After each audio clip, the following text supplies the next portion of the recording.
Houston, say again, please. Houston, we've had a problem.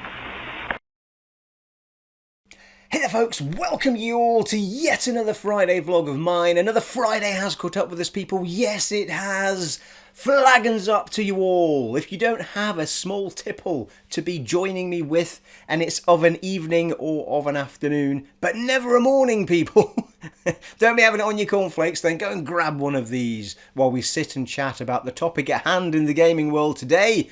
And the topic at hand is The Last of Us Part 2 has been delayed indefinitely, and I want this video to be about the positives of that, because initially I was like, oh no, and then almost immediately I was like, you know what, I'm actually a bit glad because of the reasons that I'm about to give. So I want to give a very positive spin to this delay.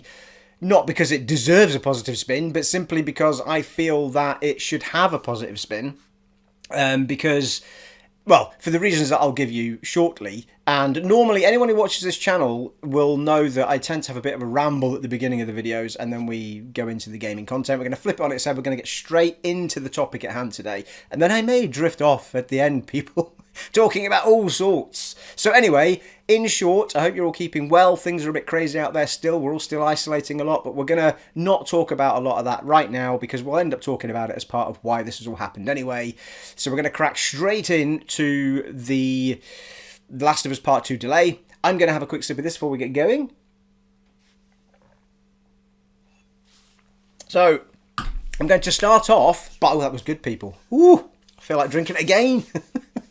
So we're going to start off by, I'm going to read out the tweets that hit yesterday from Sony Interactive and then followed up by Naughty Dog. I'm going to put my spectacles on, people. Hello. So that I can read the text machine. So the tweet from Sony Interactive Entertainment said, SIE has made the difficult decision to delay the launch of The Last of Us Part 2 and Marvel's Iron Man VR until further notice. Logistically, the global crisis is preventing us from providing the launch experience our players deserve. The company followed the statement with, currently, there are no other delays to report, but we'll keep you updated.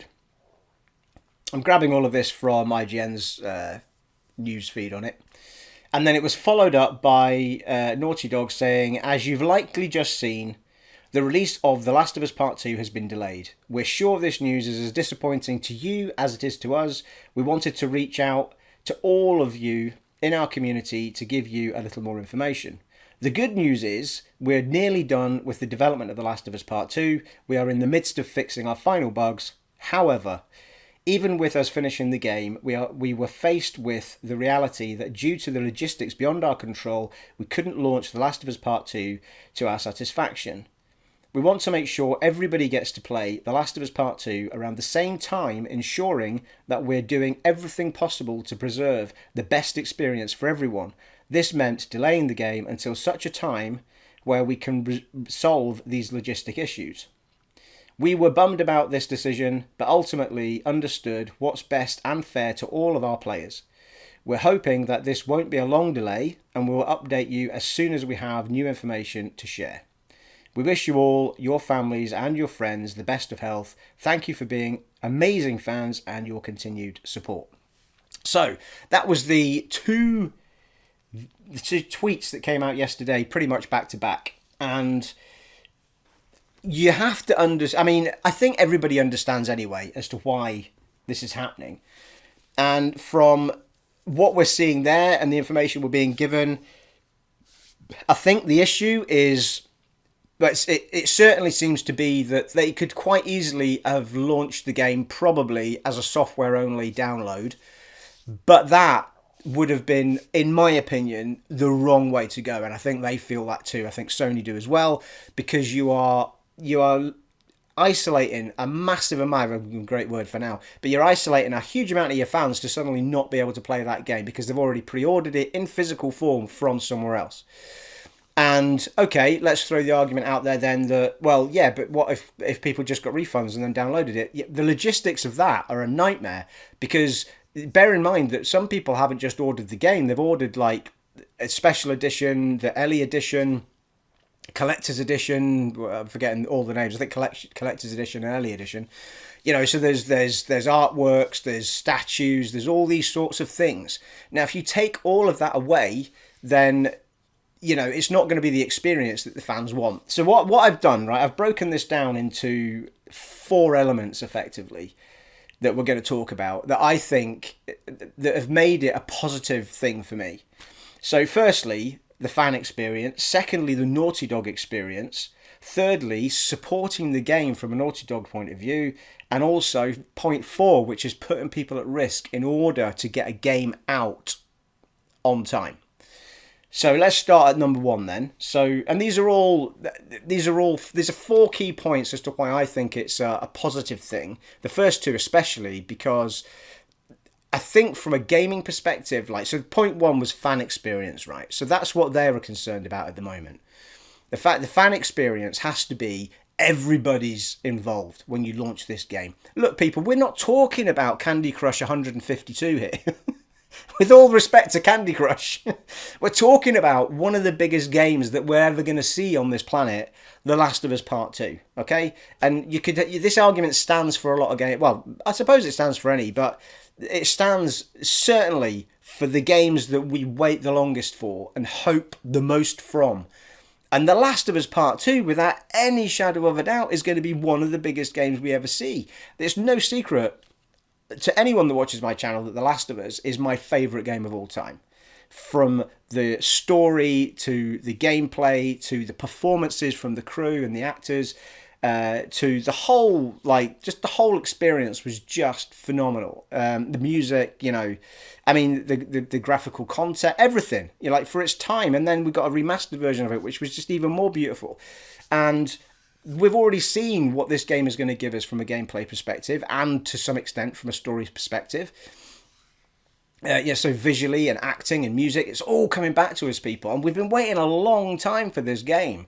And for me, the last thing that I want is Naughty Dog and Sony feeling under so much pressure to put this game out that only the people that have ordered it digitally get to play it on day one. I mean, I'm pretty sure, I haven't looked at the stats on this, but I'm pretty sure you've got to still be looking at about 70% of people still buying physical copies of games like this. You know, take MMOs and stuff out of the equation, because I buy those digitally as well. There's no point having it on a disc really for an MMO. But, you know, a game like this, like a AAA single player title like this, where, you know, I mean, for me, I think 70% of people are still going to be buying it physically and probably 30% digitally. I could be completely wrong about that, and tell me in the comments below if you think I'm wrong. But I still, irrelevant, even if it was 50-50, you're still cutting half of your fans are sitting there gutted while everyone else is playing it. So for me, it's a non-starter. Like, don't even go there. They've done the right thing and they've put their arms around the entire community and said, "Nah, we're all going to get it at the same time, guys. We're all going to get it at the same time. Come on." And we'll all love it even more when it does arrive. And, you know, those people to get their statues on day one, to get their artwork on day one, to get their physical copy on day one, for those people that have, you know, downloaded it in advance and have it, you know, on the money at midnight or whatever time it is that it's allowed to be launched at whatever time zone they give out. The fan experience has to be for the whole community. It can't be for just part of it. It can't. Not with a game of this magnitude. You'll get away with it with smaller titles, but you will not, like, for me, I think you're just letting a whole lot of people down that are going to be gutted, and the whole launch of it will be tainted by the fact that half of your fans were let down by no fault of the company, but for the fact that we couldn't get physical copies out, so only those people have got to play the game. I think that would have been a really bad call. So my hat off to them, because as a developer that's been developing for a really long time on a title that's massive and they're just dying to get it out there to see what people think, you know, my hat off to them for just saying, fine, look, we can't control what's happening, and in order to get physical copies out, we need things to calm down so we can get people in a place where they can actually shove CDs and discs, put discs in crates, put crates to shops. And even then, you need shops or distributors to be able to be open to give the games to the end consumer. So there's a lot of people that, and we'll talk about this in a little bit, but there's a lot of people that have to come into the fray in order to get those physical copies out. And I think so. The point being that the fan experience has to be the entire community. Otherwise, it's always going to be tainted with the disappointment for half of the people that wanted the game. And so absolutely for me, it's a massive positive for a fan experience point of view. I mean, not to mention the buzz that pushes out. Like when everybody gets it at the same time, everyone's like getting on Metacritic and giving their scores and tweeting it and Facebooking it and like making YouTube videos about it and doing gameplay, let's plays and that, all of that. Like it's all part of the buzz and the hype and it's just, PS4 shares. Like the whole thing has to embrace the entire community for a game like this. This is Sony's number one title. It is, like, hands down. It's their number one studio. It's their number one title, hands down, without any stretch of the imagination. And if you can't embrace the entire community with it, just don't do it. And that's exactly what they've done. They've said, we're going to hold off until we can have that buzz, that entire community enjoying it. And my hat off to them, because obviously by sitting on it, they aren't making money until they push it out for that title. So, my hat off to them for doing that, because the fan experience in the end is almost everything. Which brings us to point 2, which is the Naughty Dog experience. Okay, so put yourself in the position of a creative person, right? Or a person that's just involved at some aspect of something you've been working on for 5 years, right? I think it's 5 years. I'm wrong. I'm trying to remember now. It could even be longer than that. So we haven't had, it's probably about 7 years. Well, no, they didn't start working on it straight away because they did Uncharted 4. So say 5 years, right? Or 4 or 5 years. It's a long, long time to be putting your heart and soul as a I was going to say business, but it's not even a business. It's a developer community in itself. So put yourself in their shoes, right? You've been working on this for four to 5 years, and then suddenly everybody's got to be trying to do their best from home, isolated, on their own. They're no longer around the team that are buzzing to get this game out. They're all on their own. I'm sure they've got video conferencing and all that sort of stuff, but it's not the same, guys. You know what I mean? I use video conferencing in my job in order for me to keep working. It's not the same. You know what I mean? It's nice and it's good to be able to catch up with folk, but it's not the same as being in the room with the people that have been together on this entire thing for the whole time. And they're so proud of it and so excited to get it ready and pushed out. And not to mention trying to finish it and get these bugs cleaned up, isolated as well, without other people sort of being next to you and just being able to walk over to the desk and stuff. So it's a very, very difficult thing. But the Naughty Dog experience in itself, I want Naughty Dog to be able to enjoy the launch like they would normally enjoy a launch. I want them to be able to be stood, I want Neil Druckmann and his entire design his entire team, the entire Naughty Dog team, to be there with him in that studio, in the offices, to enjoy it when it lands and see all the feedback coming in and see all the 10 out of 10s coming in, because I've got confidence, people. I see all the 10 out of 10s coming in. I want them to be together because, I mean, all right, the fans are the ones that are going to make it successful in the end, because if we don't buy it and enjoy it, obviously you don't get a third or a second if it's a new title. But for me, it's just part of that buzz of the launch. It's as important for the developer to have that buzz as well, because it just drives the whole launch experience. Like, we want an experience of a launch. We don't want a game just to land on a shop and then we all play it and we never talk about it and we never, I would just feel really bad playing that game knowing that Neil Druckmann sat in his own house and it may well be that that's how it has to come out anyway, because we don't know how long this is going to last for.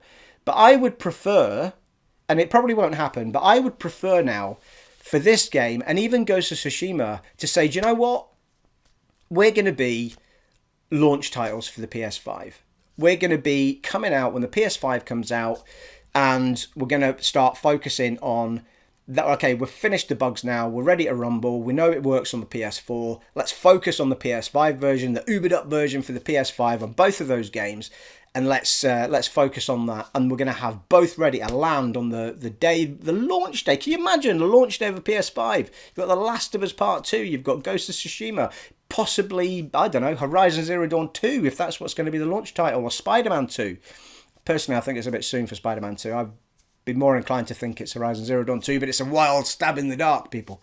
But I would prefer it to be that. You know, like, all your PS4 players are going to be delighted anyway, because they're still going to get it. Your PS5 people are going to be like, shit, me, I'm getting an ubered up version of The Last of Us Part 2 when I buy a PS5. I'm having that. You know what I mean?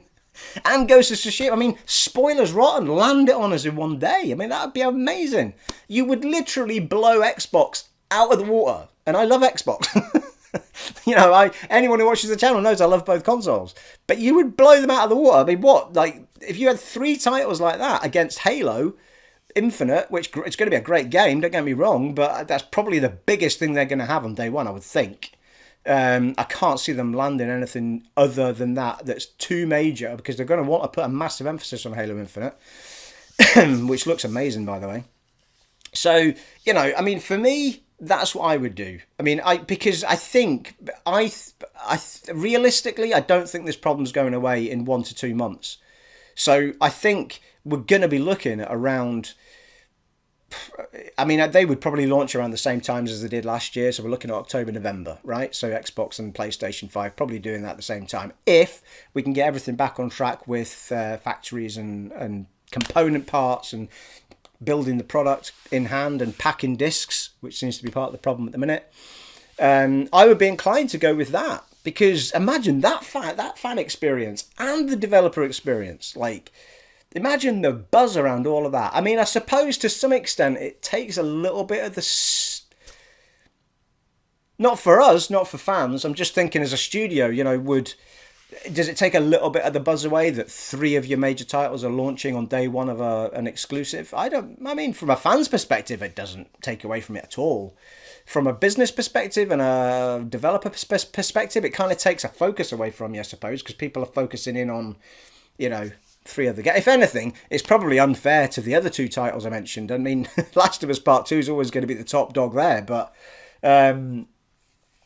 yeah, I mean, I don't know. I mean, that's what my heart and my brain are telling me to do both now, is just make them PS5 titles. However, note in that comment that we were given that it does say, the one from Naughty Dog says that we're hoping it's not a long delay. Now, whether that's down to we've almost got the discs ready, but they're not quite ready, and we have got people packing them, but we've only got a few people packing them because they've all got to be really far away from each other, and a lot of them are kind of self-isolating and stuff. Fine, but then you've still got the problem of, like, either who you're shipping them to and where are they coming from. I mean, Game Collection are sending me Greedfall, which is arriving hopefully nearly now, or certainly tomorrow morning. So where I order from still delivering. Amazon is still delivering. Game Collection, where I bought that from, are still delivering. Simply Games, where I also buy stuff from, they're still sending stuff out. So, but I suspect that they're not shops. They're sort of little warehouses of their own that just pack them and send them. So you've still got that aspect of it to be thinking about. So for me, I mean, I'm kind of buzzing at the minute, because I'm like, you know what? Like, the longer this goes on, the longer it's all going to just land on this massive PS5 explosion. But I think my brain is also telling me that won't happen, because I think they really want to push this as... I mean, I don't know, like, who's going to buy a PS4 now, though? You know what I mean? Like, I don't think launching The Last of Us Part 2 and Ghost of Tsushima back-to-back May and June, well, it's not happening in May and June now, but even in July and August, or August and September, is going to make someone go and buy a PS4, because you're on the cusp of the PS5 launching. So, I don't know, like, just do it as a PS5 day one, bang, you know. I mean, it'd be awesome, wouldn't it? I mean, imagine that fan experience. Anyway, let's rewind a little bit. I was talking about the Naughty Dog experience, but for me, I want that entire team to be together when this lands, so that they can enjoy it as a team and enjoy it together and be cutting cakes and throwing champagne around the office and having all sorts of delightful times. I mean, I don't know if, if on launch day, for example, Ashley Johnson and Troy Baker get to the studio so that they can be a part of it. I don't know. I mean, it might be down to their filming schedules and other things, but maybe they go there so that they're there to feel the vibe with everybody else. And that can't happen just now. I want all of them to enjoy it. And that, it would make me feel a little bit sad that even if they do launch it under these circumstances a month from now, I'm still going to feel a little bit sad that Naughty Dog as a studio didn't get to experience that buzz of them all being together in the same room at the same time to enjoy it the way they normally would after, 5 years of work. Like, it's really, really sad. The next time they're going to have that feeling and buzz is going to be in another 5 years' time when the next big title they do comes out. And it's a long time to wait for another day like that. I think it's right that us as fans want that for them and want them to be able to enjoy it like that. So there you are. Point 3, moving swiftly on, people. We were going, it was supporting the game. So from another perspective, I mean, okay, I guess they can. All of those staff, if they launched it, they'd have to support that game from home. So if there's a day 1 issue, day 2 issue, whatever, if something crops up, all patches and fixes are going to have to be done remotely all around the place. Now, that's probably least of the worries, because if they're anything like me, and I'm, a coder of things, web and what have you as well, I remote into my work machine via remote desktop. So I literally just look at my desktop at work. I've got everything I need. I just work that way. So there's nothing that I can't do from home. The only thing that I would not be able to do is if my machine powered down and didn't come back on, I couldn't physically push the button because there's no power on over a network or whatever. So, I would need someone to push the button on. That's the only thing I wouldn't be able to do at work from home. And I actually worked from home for a whole year because I worked remotely from Edinburgh, and my place where I work is down in Preston, Billsborough. And so it's brilliant. It's really good. So from a support perspective, it is more difficult, though, so far as you're not always just like immediately aware of where somebody is. Like, I mean, we've got Skype, so we can see someone's green lights on, yellows away, that sort of thing. So, it was great. And from a support perspective, they can do it. They can manage it and they'll get through it. But it's probably not going to be as smooth as it would have been had they all been in the same office for a day 1 launch like that, for a massive product like this. So, a very short subject matter, point 3, but it is important. I think it definitely playing on any game design or game team's minds is that are launching in the next few months, or were, and probably won't because of the same issues, that's a concern. You've got the concern of finishing the game off in the first place, getting these bugs fixed and then, getting it launched. But then you've got, the bit after, because there's always things after. There's never a game released now that doesn't have a patch. So there's always things to be done afterwards. So supporting would be much easier if they were back in the office as well, for a game, and especially for a game of that magnitude. And probably most important of all is not putting people in harm's way in order to put a game out, which is point 4. And, we would all feel horrendous if something was rushed and we found out it was because people were forced into a bloody factory where they were shoving CD or DVD, Blu-rays. Jesus, Steve, how many years are you going back there? Shoving Blu-rays into envelopes in order to send to us, to send to shops who've had to fill themselves with staff that shouldn't really be there to get the games to us. And something happened to some of those people. I mean, we'd feel awful. Like, it is vastly important that the number 1 priority in all of this is that we don't put anybody in harm's way that doesn't need to be in harm's way. You can excuse it to the extent of nurses and policemen and women and police persons. What do we call them now? Policemen, police women. Anyone on the front line. I mean, there's no way we couldn't have them on the front line. So the best we can do for them is give them the protective equipment they need. But there's no reason whatsoever to be putting people in an entertainment industry or connected to the entertainment industry in harm's way. There's just no reason for it at all. So, again, I'd rather they waited and waited and waited and waited until this whole thing has just calmed right down to the point where it's just not an issue anymore. And then everybody's back to where they need to be, and we can crack on. We can all enjoy a happy. And plus, I mean, how happy are we all going to be when we're at that point, when we've got through this bloody nightmare that's happening to us all at the minute? And it's frightening people. It's awful.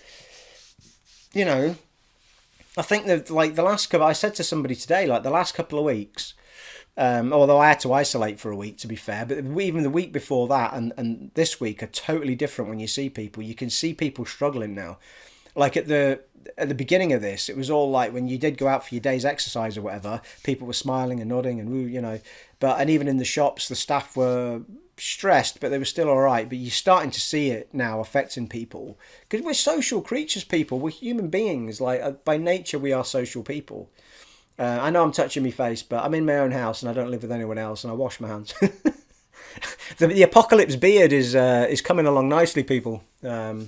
You'll be pleased to know. I'm just throwing that in there. Anyway, so yeah, I mean, I think if we can just hold off until this whole thing has calmed down, I think the whole experience for everybody will just be so much better. And I really want to be sitting here playing a game where I know that the Naughty Dog team have got to enjoy it the way that I would want them to be enjoying the feedback and the reviews and the, you know, everything that comes with making a bloody good game. I really, really want that for them. And I'd want it for any studio. You know what I mean? I really feel for like the Square Enix studio who just launched Final Fantasy, because they're probably all sat at home as well.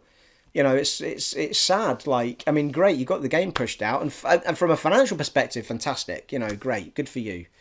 But we know this, you know, Naughty Dog don't need to be pushing a game out because of finances. You know what I mean? They're all right. They've got Sony behind them, if anything else, and plus they make a bloody fortune on the games they release. But 5 years not making money off of a title you're working on is a lot of time not making money. Well, not the same scale that you do when it first launches, first few years.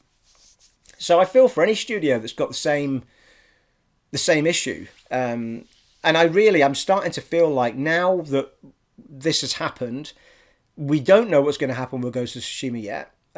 My preference, I've told you already, would be for them to hold off till the PS5 launch for both of them. But I can't see how it doesn't get affected. And for me, I think probably just all round, if you just focus on trying to make that PS5 launch actually happen as best as you can and put all your power into that, so that hopefully when that time that you wanted it to happen comes along, you've got enough of what you need, because we've sort of dripped in, you know, staff going back to work in China and staff going back to work here, there and everywhere. And it can all happen so, you know, bang on the money, and we've got enough consoles. And so I don't know, for me, I'm starting to feel like, you know, let's not put studios under massive pressure and just focus on the launch of the new products. How many? I mean, maybe for the studios that aren't obviously first party, I get that, but I suspect maybe some of those will go digital only and what have you. I mean, to some extent, Final Fantasy did a little bit of an uneven with their fan base, because European fans got the game earlier than the USA fans. And that was simply down to the fact that they shipped the games early because they were worried that they wouldn't get there in time because of the problems that are happening. And they were obviously happy that it would arrive on time in America. So there was this kind of like, it's going to land for people in Europe earlier than it'll land for people in America. So, you know, it's going to be interesting to see what developers do. I don't see anything other than the next couple of months not having game releases that are supposed to be there in them, because my outlook on this entire thing at the moment is that certainly we're going to see, I think America did it today. I think they already said the lockdowns are going to happen until the end of May. I think, don't quote me on that, but I think I saw something before I recorded this. We haven't actually announced it in the UK yet, or certainly not that I've seen, but I think that'll definitely happen. So I think the lockdown will continue to the end of May unless something drastic happens in April. But it's still, the deaths are still climbing, people, as are the people that are getting put into hospital and stuff. And so we need to see some severe changes in order for us to be going about our daily lives again. And certainly putting people in factories and places where there's people around each other and all that sort of stuff. So, you know, I think we're looking minimum end of June to be thinking that things are really starting to calm down. And that's me being quite positive about it. Because at the moment, I just can't see a bloody end to it. But we'll see. I think the fact that China started to tail off is giving me a lot of hope that it does peak and it does start coming down when you do the lockdowns and what have you. And there is a big delay between lockdown and graphs dropping in the amount of people being affected. So, you know, 2-3 weeks. So fingers crossed, people. Let's just hope. And my heart goes out to everybody who's just, for any reason, whether it be because you're stressed, you're a shop worker, whether it be you're a nurse or a policeman, a doctor, or anyone on the front line, anyone just like us that's got to isolate, got to keep themselves away from everything all the time. You know, we're all feeling it. Don't feel alone. You know, we're all struggling with it, people. So, you know, never feel alone. I'm firing up as much content as I can for you. Just like, I don't even care what views it's getting. You know, there's always a detriment to posting them up too quickly because people can't keep up. But I'm just throwing up. The last week I've done, I think, at least 2 videos a day for about 2 weeks now. So you've been getting a shed ton of Let's Play content. And I'm going to continue to do that. I've got Greedfall coming and I'm going to do a Let's Play on that for you. We had a vote. I think 70% of people said, hell yeah, get a Let's Play of that on. And so, yeah, I'm just going to continue to throw a lot of content up so you've got company. Keep using the comments below or anywhere to talk to me. I'll always answer you. I'll always get back to you. And, you know, I'm in the same boat as you are, people. You know, I'm sat here on my own all of the time. So the only relief that I'm getting is when I go for my runs. So I do take my opportunity to go out for my daily exercise. And at the moment, so I've done 3 10Ks this week, Monday, Tuesday, Thursday, yesterday. And I'll probably do another one on Sunday. And in between that, I'm lucky enough to have a garden. So I really, really feel for people that are in a flat or something. I do. So the weather's gorgeous today. I mean, it's still quite cool, but at least, you know, after I've recorded this and I've edited it and I'm rendering it to post it up, I could still sit in the garden for a little bit with one of my beers and just enjoy the sun setting, you know. So I do have that luxury, and I realise that an awful lot of people don't. So I do feel for you all, people. I really, really do. I think we covered pretty much everything. What else we got? Yeah, so we were talking about so just the tail. So that's pretty much it for the Last of Us. My personal opinion is it's a mega positive thing for me because I would rather all this happen when everybody can enjoy it. The community, Naughty Dog, supporting it. Nobody's been put at risk, and everyone can just be delighted in the awesomeness that is Naughty Dog and The Last of Us Part 2, people. And we all know it's going to be a bloody 10 out of 10. Come on. Come on, we're super excited. You know, I'm doubtful that Neil or anyone from Naughty Dog will see this video. But if you do, just know that we're all super excited. I think you know from things like Twitter and everywhere else that you are that I don't think anybody's blaming you for this delay at all. So I wouldn't worry about that. The community is always going to be behind you guys. And just, you know, the community is always going to send their love to you. Like, even when it's delayed because you just need more time, the community is always still behind you. You know, like, don't worry about it. And certainly don't feel rushed because you've had to delay it again. You know, you've delayed it. You've not put a time on it. For me, not that my opinion matters that much, but for me, PS5 Uber version, I'm buying day one, people. So there you are. The Let's Plays will keep coming. This week you've had, we've done a bit of a lot. We've had Kingdoms of Amalur back compat. We've had Path of Exile, Delirium. We've had Shadows Awakening, 2 parts, but I've not done any more parts yet because I keep getting copyrighted for the music on it. So just through a point of principle and anything else, I'll wait and see what happens with my dispute on it to say that I feel like it's fair use. But there is a second part already recorded and it'll be coming up to you over the weekend. Tomorrow, maybe, I think. I've scheduled it for. Shadows Awakening, Dragon Age Inquisition, the part 30 is coming up over the weekend as well. And then I'll need to record some more of that. Lord of the Rings War of the North was the week before, but there's an entire series of that just on the PS3, playing through that. and a lot of people have enjoyed that, actually. I adored playing that again. So there you are. That is the gaming chit chat that I had for today. From a personal perspective, I'm going to have a sip of my beer now. I've said all that, people. Good grief! Get a dry mouth doing all this chat stuff, people. It's hard work, you know. Flaggins up to you all once again. Yeah, so from a personal point of view, I've just been, doing my runs, as I've already told you about. I've not been out on the bike this week. Anyone watching the channel knows I bought a bike over the last number of weeks. But I will get back on it pretty soon, I would think. But at the moment, I'm kind of like... because I'm just trying to, there's something about just getting out and doing a run that burns so much of the calories anyway, and you can get it in within an hour. The bike riding tends to take me further afield, so I tend to go right up the coastline of Blackpool, because it's literally 2 minute, it's about 5 minute, 10 minute cycle from my house, 10 minute cycle from my house to the waterfront, and then just cycle right up the coastline. But that tends to take me away from everything, and I don't want to, I don't know, I just feel like maybe I shouldn't be going too far. So I've stuck to the running for the time being, but I will get the bike out again. I really hope that you're all managing with the staying at home and only going out for shopping and a form of exercise in the day. It is hard. We'll all get through it, people. Don't worry. This time next year, we'll all be looking back on this thinking, my God, what a bloody nightmare that was. I'm glad we're over that. So don't, we're going to be okay. I know some people aren't going to be okay. I know there's going to be a lot of tragedy. I know that. All we can do is do our bit, and that is stay as isolated as you can. Even when I go out running, I'm actually doing half of my run on the main road now. I used to run all the way around the park on the pavement, but half of the park's pavement is really narrow. So for that half, I run on the onward coming traffic's road part and just keep myself really tucked in so that I can see the traffic coming toward me just in case. But it's a pretty safe road. So that's just to stay away from the people running in the other direction, or, I just keep myself away. So just keep yourself away from other people that aren't of your household.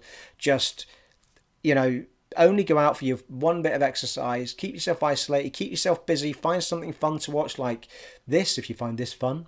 The Let's Plays I'm doing, anything to do with gaming, pick a game. Platinum it, or try and, like me, if you're anything like me, I've got a massive back catalogue of games I've not finished. So find something to just sink yourself into and get engrossed in, and just try and take your mind off it as much as you can, because there's nothing worse than sitting at home with nothing to do. If you grow tired of gaming, it's almost blasphemy saying that sentence. But if you do grow a bit tired of gaming and you need to step away, read a book, or go out for your exercise and come back to the gaming, or just find something else that will keep you busy. Watch TV, find a new TV series to watch, and just try and get your focus on something positive that you can enjoy. And while we're all doing that, and even in your own community, if you can find some way of helping people that can't help themselves, then by all means go and try and do that. It's an awful. I've had things through the door already about local community things, trying to help people that can't go out and shop and what have you. So, even stuff like that, you might be able to take your mind off it. We're helping other people. I'll tell you, there is no better medicine on this planet than doing something that makes somebody else feel happy. And it's true.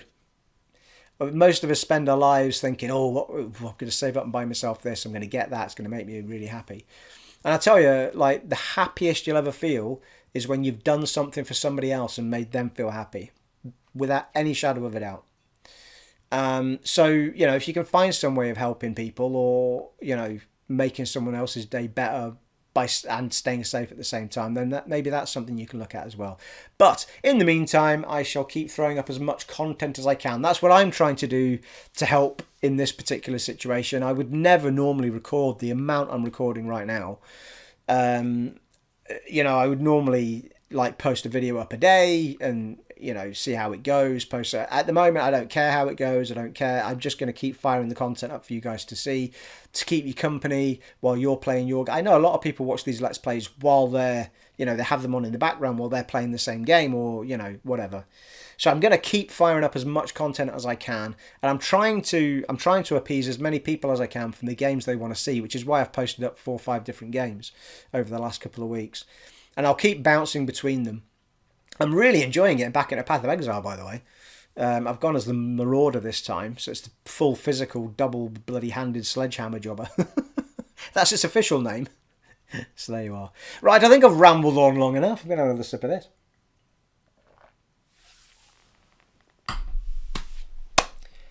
Keep yourselves. I can't speak now. I'm drunk.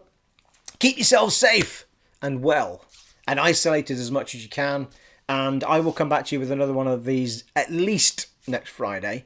I will. I mean, unless something dramatic happens, I will be here for you every Friday for those people that do enjoy my little Friday flagons up chinwag. And in the meantime, I'm going to keep piling up that content for you in the Let's Play stuff.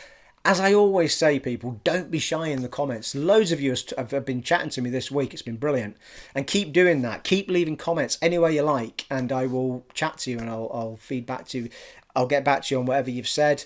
Give me your feedback on the Let's Plays that I'm doing. Give me your feedback on what you might like me to play. Anything. Even if you just want a bit of company and you just want to hear someone else speak back in a textual kind of way. Sounded a bit naughty, didn't it? Ooh, textual feeling. Right, on that note, it has been an honour and a privilege serving for you in this vlog of mine today, and I shall see you all next time, folks. Take it easy. Bye.